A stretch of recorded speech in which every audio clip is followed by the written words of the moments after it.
It's been a very tough week. I mean, you can ask any of my family or friends. I'm not one to cry. We grow up in a world like this of death and destruction. You kind of learn your coping mechanisms. But I spent the week crying, just like many other folks did. Um, and then today, once we got through everything, I honestly, I feel a weight has been lifted, and it's time. It's just time. It's time for these families. I'm just so grateful that we got to this day. That's how I would say it.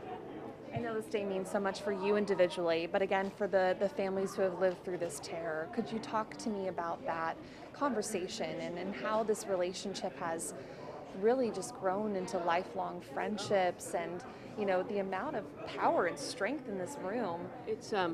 It's remarkable. I mean, I think one of the victims said yesterday, out of storms come rainbows. And I know it because I've seen what's come out of this case. So much good, none of which goes to him. But, the ability to collect DNA, the ability to solve more crimes. I mean, 80,000 cases have been solved or hits have been made. 80,000, that's just the ripple effect. It's incredible. The power of these women, the advocacy of these women to see some of them that really themselves hid in the shadows for years, to gain their voice in the last couple of years. I mean, Gay Hardwick, calling out elected officials, rightfully so. Reaching back 40 years to say we really haven't come that far. We have in many, many ways. The laws in this state, much of which has been driven by victims, not by our legislature. We're really harsh on sex offenders these days. That's how we should be. That's been driven by victims. The resiliency of these people. I was so taken when Debbie Domingo said she became a minister for convicted felons. I mean, her mother was wickedly murdered, and she has the grace and the dignity to go into prisons and minister individuals.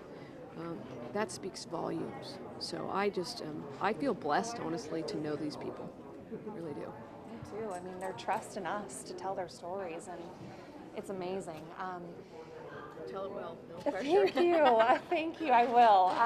The videos you all showed, obviously there was a discussion about that on Monday, but now showing them here and him standing up to apologize. The DA with Orange County saying what he said about it, and just what is your reaction when he did apologize? My first thing was, that's it? That's all you got for us?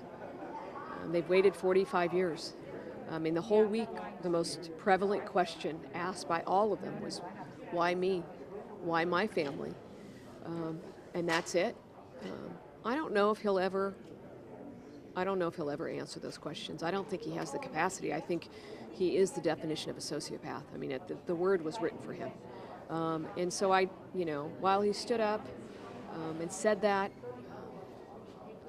I just believe that it was lacking in true remorse or empathy. So.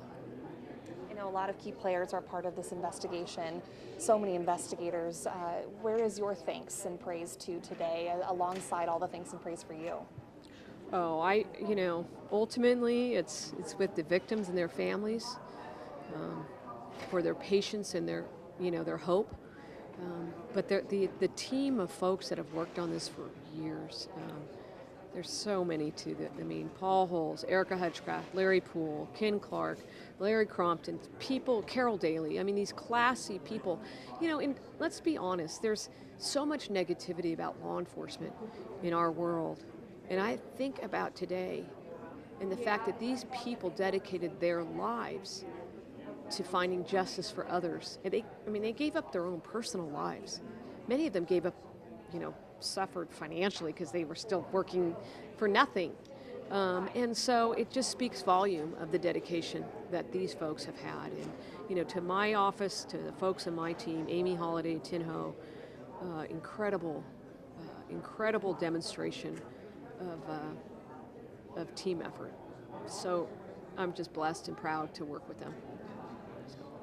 One more question, and then we're all done. Of course, if there's nothing I didn't ask you want to bring up, I'm sure you're like, I'm done. But so the next step, I mean, is truly him, again, once COVID is over, being sent to an actual prison. Right. You mentioned in your statement that there will be no way for him to manipulate anyone in the prison system. Could you talk about, the manipulation he's already done on so many in the public eye, and how you're going to prevent that from happening? Well, I mean, he's tried to game the system since the day he got arrested. So, yes, we will do everything in our power. Do I think he's going to try? Absolutely. That's in his own genetic makeup.